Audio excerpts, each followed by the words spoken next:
several hundred, maybe thousands of patients that she has gone out of her way to make sure they had a little bit better life, whether it be before, during, or after a procedure at the hospital or a stay at the hospital.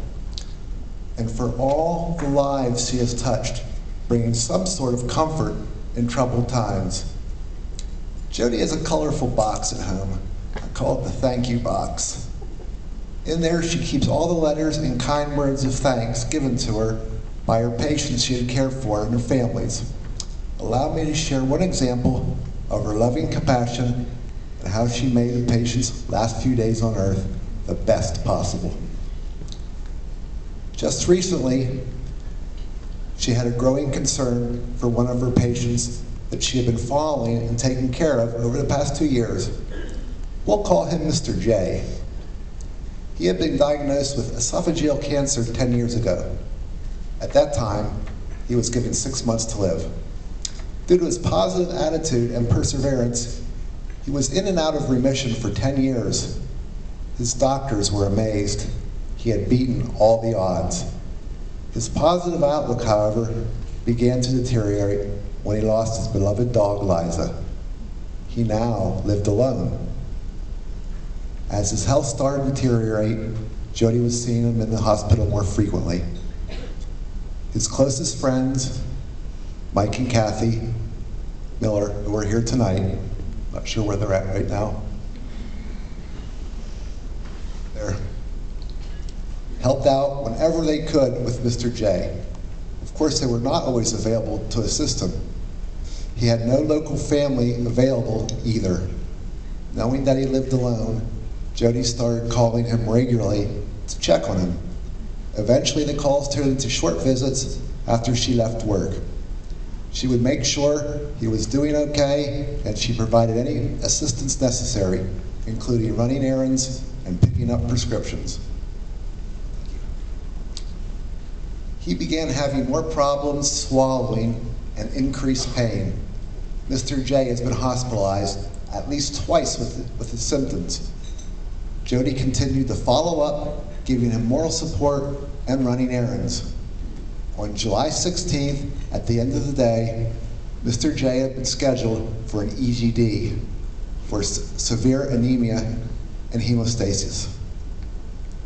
Jodi had asked Mr. J if he wanted her there, to which he replied, yes. The findings were grim. The cancer had grown through the esophageal stent and was bleeding. He was rushed to the unit after the procedure and given blood products aggressively to maintain a blood pressure. At that time, he reiterated his request that he be let go in peace. That evening was spent with Jodi by his bedside, holding his hand. His closest friend, Mike Miller, also present, was reminiscing about the memorable experiences Mr. J had over his life. Many tears were shed that evening, and Mr. J was transferred to a palliative bed late that evening. Being weak, but a fighter, he made several phone calls the following day to relatives and friends. He said his goodbyes and thank you. Jodi wished him a happy 93rd birthday and thanked him for being an intricate part of her life. Mr. J peacefully passed away later that evening on his 93rd birthday, the way he wanted to go. He was able to give thanks to the people that made a difference in his life, including Jodi. I'm lucky. I get to see and hear personally all the compassion this woman has shared with her patients over the last 25 years at York Hospital. Equally impressive, I get to hear all the praises and accolades from her patients and their families and friends. It's beyond heartwarming and impressive. I am her husband. I'm also her patient. I see all the energy and enthusiasm Jodi gives to her profession and what her profession has given back to her. Having MS and being bedbound for almost 2 years, I often wonder where she gets her seemingly endless stamina, positive outlook, and constant love and compassion. Jodi gives well in excess of 100% at work, and then comes home and does it all again. Jodi truly loves and excels at being a nurse, a mother, and a wife. Thank you doesn't seem sufficient. I love you, Jodi.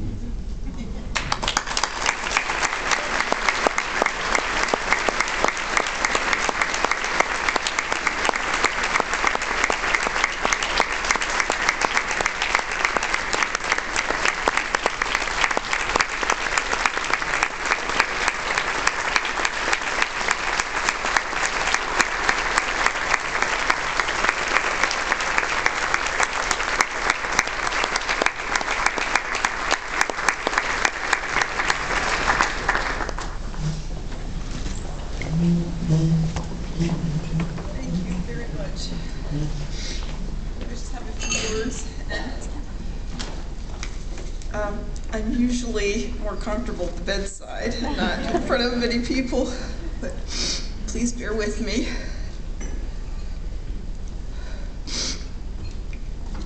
First, I would like to thank Ann Shannon, and what an honor. So many people to thank. 26 years at York Hospital have been very rewarding in many ways. I would like to express a heartfelt thanks to the following people. And I hope I don't forget anyone, because there's so many people that have been part of this wonderful experience. First of all, the Nightingale Awards, Pennsylvania, the committee, my nurse manager, Gary Gray, at the GI department, administration, they've always been there and wonderful through all these events and happenings. Especially a thank you to Valerie Hardy-Sprinkle. I appreciate this wonderful evening. Paula Coe, Benita Trapnell, Keith Knoll, Bruce Bartels, for putting together such a great team at York Hospital in Wellspan. I apologize. The patients and the families who I have laughed with, cried with, and always learned from. I'd like to introduce a very special couple, Mike and his wife, Kathy Miller, if you don't mind standing.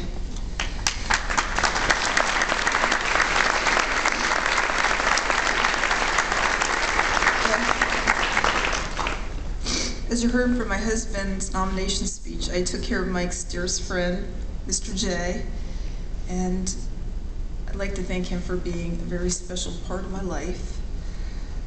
I left the best for last. Many thanks to my mom and dad, John and Jackie Thomas. My mom has been an RN for 49 years. She gave me that loving nudge to get into the nursing field when I was in high school. And Mom and Dad, thanks, I love you very much. And our absolutely incredible daughter, Jessica Arnold, who I couldn't have done it without her today. I wanted her to follow my footsteps, and I used to bring her daughter to work day, but it did not inspire her.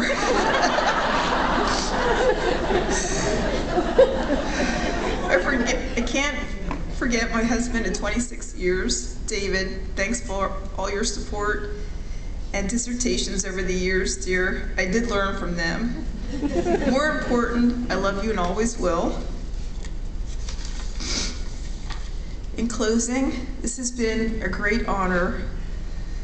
I am very proud to accept this award, yet deeply humbled.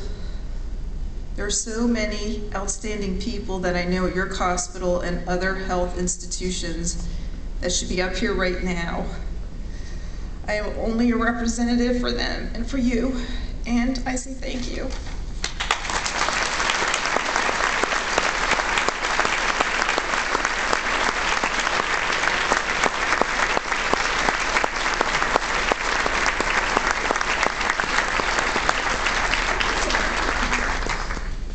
Wow. Pretty awesome. Thank Thank you. At this time, I'd like to direct your attention to the exquisite crystal prism sculpture. The unique and lovely piece will be presented to the 6 recipients of this evening's Nightingale Awards. We gratefully acknowledge the sponsors who've made some of these awards possible.